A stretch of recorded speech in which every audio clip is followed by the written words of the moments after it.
நீதித்தலைவர்கள் அதிகாரம் 6. கிதியோன். இஸ்ரவேல் மக்கள் ஆண்டவரின் பார்வையில் தீயதனப்பட்டதை செய்தனர். அவர்களை ஆண்டவர் மிதியானியரிடம் 7 ஆண்டுகள் ஒப்படைத்தார். மிதியானியரின் ஆட்சியில் இஸ்ரவேலர் கொடுமைப்படுத்தப்பட்டனர். எனவே மிதியானியரிடமிருந்து தங்களை காத்துக் கொள்வதற்காக மலை பிளவுகளையும் குகைகளையும் கோட்டைகளையும் தங்கள் பதுங்கிடமாக அமைத்துக் கொண்டனர். இஸ்ரவேல் மக்கள் பயிரிட்டதை மிதியானியரும் அமலேக்கியரும் கிழக்கில் வாழ்ந்த மக்களும் அழித்து வந்தனர். அவர்கள் இஸ்ரவேலுக்கு எதிராக முற்றுகையிட்டு காசா வரையில் உள்ள நிலப்பகுதியின் விளைச்சலை அழித்து வந்தனர். இஸ்ரவேலில் உணவை விட்டு வைக்கவில்லை. ஆட்டையும் மாட்டையும் கழுதையையும் எதையுமே விட்டு வைக்கவில்லை.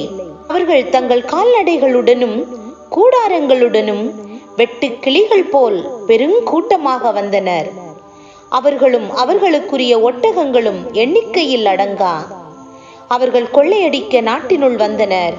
மிதியானியரிடம் மிகவும் சிறுமையுற்ற இஸ்ரவேல் மக்கள் ஆண்டவரை நோக்கி கூக்குரலிட்டனர். இவ்வாறு மிதியானியரை முன்னிட்டு இஸ்ரவேல் மக்கள் ஆண்டவரிடம் கூக்குரலிட்ட பொழுது ஆண்டவர் இஸ்ரவேல் மக்களுக்கு இறைவாக்கினர் ஒருவரை அனுப்பினார். அவர் அவர்களுக்கு கூறியது: இஸ்ரவேலின் கடவுளாகிய ஆண்டவர் கூறுவது இதுவே: நான் உங்களை எகிப்திலிருந்து வெளிக்கொணர்ந்தேன். உங்களை அடிமைத்தனத்தின் வீட்டிலிருந்து வெளியே அழைத்து வந்தேன். எகிப்தியரின் கையிலிருந்தும் உங்களை நசுக்கியோர் அனைவரின் கையிலிருந்தும் உங்களை நான் மீட்டேன். அவர்களை உங்கள் முன்னிருந்து விரட்டிவிட்டு அவர்கள் நிலத்தை உங்களுக்கு கொடுத்தேன். நானே உங்கள் கடவுளாகிய ஆண்டவர். நீங்கள் வாழும் நாட்டில் உள்ள அமோனியரின் தெய்வங்களை வணங்காதீர்கள் என நான் உங்களுக்கு கூறியிருந்தேன். நீங்களோ என் குரலை கேட்கவில்லை. பின்பு ஆண்டவரின் தூதர் ஒபிராவில் உள்ள ஒரு கருவாலி மரத்தடியில் வந்து அமர்ந்தார். அந்த மரம் அபியேசர் குடும்பத்தவரான போவாசுக்கு சொந்தமானது. அவர் மகன் கிதியோன் மிதியானியரிடம் இருந்து கோதுமையை மறைப்பதற்காக திராட்சை ஆலையில் கதிர்களை அடித்துக் கொண்டிருந்தார். ஆண்டவரின் தூதர் அவருக்கு தோன்றி, வலிமை மிக்க வீரனே, ஆண்டவர் உன்னோடு இருக்கிறார் என்றார். கிதியோன் அவரிடம், என் தலைவரே, ஆண்டவர் எம்மோடு இருக்கிறார் என்றால் ஏன் இவையெல்லாம் எமக்கு நேரிடுகின்றன? ஆண்டவர் எம்மை எகிப்து நாட்டிலிருந்து வெளியே கொண்டு வரவில்லையா என்று கூறி எங்கள் தந்தையர் எமக்கு வியந்துரைத்த அவரது வியத்தகு செயல்களெல்லாம் எங்கே? இப்பொழுது ஏன் ஆண்டவர் எம்மை இப்படி கைவிட்டு விட்டார்? எம்மை மிதியானியரின் கைகளில் ஒப்படைத்து விட்டாரே என்றார். ஆண்டவர் அவர் பக்கம் திரும்பி, உன்னுடைய இதே ஆற்றலுடன் செல்வாய். மிதியானியர் கையிலிருந்து இஸ்ரவேலை நீ விடுவிப்பாய். உன்னை அனுப்புவது நான் அல்லவா என்றார். கிதியோன் அவரிடம், என் தலைவரே, எவ்வழியில் நான் இஸ்ரவேலரை விடுவிப்பேன்? இதோ மனாசேயிலேயே நலிவுற்று இருப்பது என் குடும்பம். என் தந்தை வீட்டிலேயே நான் தான் சிறியவன் என்றார். ஆண்டவர் அவரிடம், நான் உன்னோடு இருப்பதால் நீ தனி ஒரு ஆளாக மிதியானியரை வெல்வாய் என்றார். கிதியோன், உம் பார்வையில் எனக்கு தயவு கிடைத்துள்ளது என்றால் நீர்தான் என்னுடன் பேசுகிறவர் என்பதற்கு அடையாளம் ஒன்று காட்டும். நான் உம்மிடம் திரும்பி வந்து எனது உணவு படையலை கொண்டு வந்து உம் திருமுன் வைக்கும் வரை இவ்விடத்தை விட்டு அகலாதீர் என்றார். அவரும், நீ திரும்பும் வரை நான் இங்கேயே இருப்பேன் என்றார். கிதியோன் வந்து ஆட்டுக்குட்டியையும் 20 படி அளவுள்ள ஒரு மரக்கால் மாவால் புளியாத அப்பத்தையும் தயார் செய்தார். பிறகு அவர் இறைச்சியை ஒரு கூடையிலும் குழம்பை ஒரு சட்டியிலும் எடுத்துக்கொண்டு அந்த கருவாலி மரத்தடிக்கு வந்து அவரிடம் கொடுத்தார். கடவுளின் தூதர் அவரிடம், இறைச்சியையும் புளியாத அப்பத்தையும் கொண்டு வந்து இப்பாறை மீது வைத்து குழம்பை ஊற்று என்றார். அவரும் அவ்வாறே செய்தார்.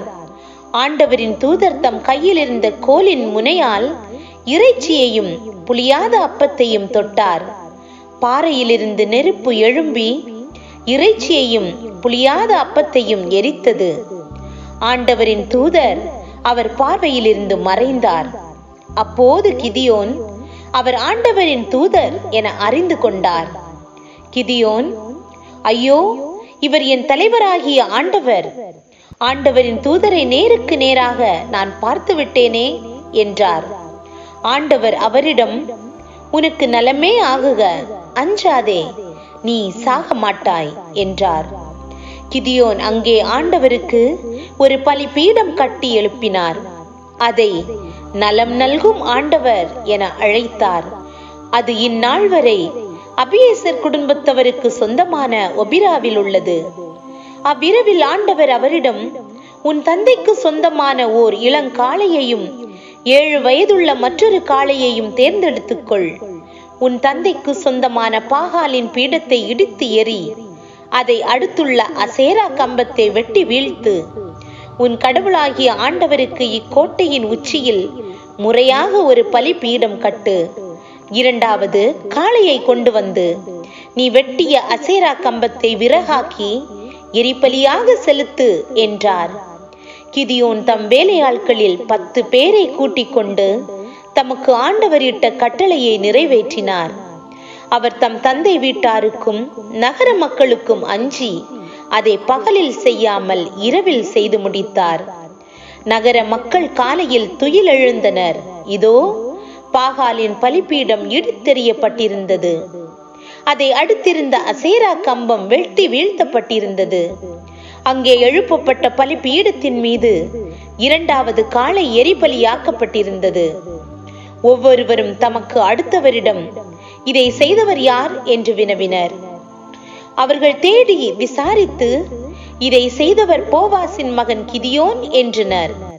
நகர மக்கள் போவாசிடம், உன் மகன் கிதியோனை வெளியே கொண்டு வா, அவன் சாக வேண்டும், ஏனெனில் அவன் பாகாலின் பலிபீடத்தை தகர்த்தெறிந்தான், அதை அடுத்திருந்த அசேரா கம்பத்தை வெட்டி வீழ்த்தினான் என்றனர். போவாசு தம்மை எதிர்த்து வந்த அனைவரிடமும், நீங்கள் பாகாலுக்காக போரிடுகிறீர்களா? அவனை காப்பாற்றப் போகிறீர்களா? பாகாலுக்காக போராடுபவன் காலைக்குள் கொல்லப்படுவான்.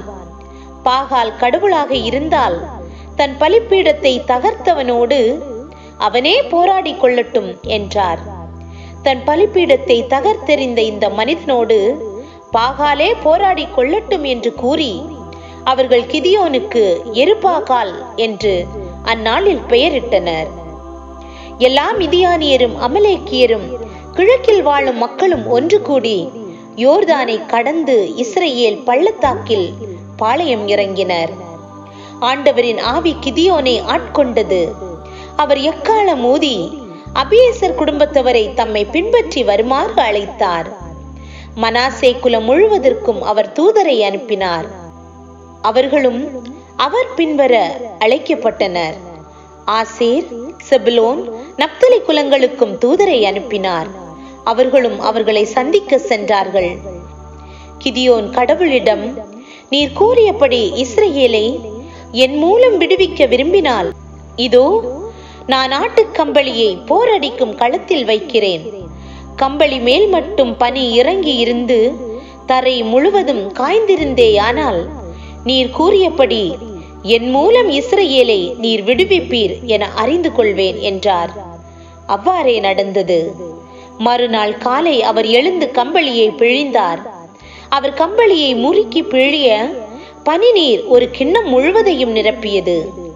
கிதியோன் கடவுளிடத்தில், எனக்கு எதிராக நீர் சினம் கொள்ளாதீர். மீண்டும் ஒரு முறை நான் பேசுகிறேன். இன்னும் ஒரு முறை மட்டும் நான் கம்பளியால் சோதித்து பார்க்கிறேன். கம்பளி மட்டும் உலர்ந்திருக்க வேண்டும், தரை மீதெங்கும் பனி இறங்கி இருக்க வேண்டும் என்றார். அவ்விரவில் ஆண்டவர் அவ்வாறே செய்தார். கம்பளி மட்டும் உலர்ந்திருக்க, தரை மீதெங்கும் பனி இறங்கி இருந்தது.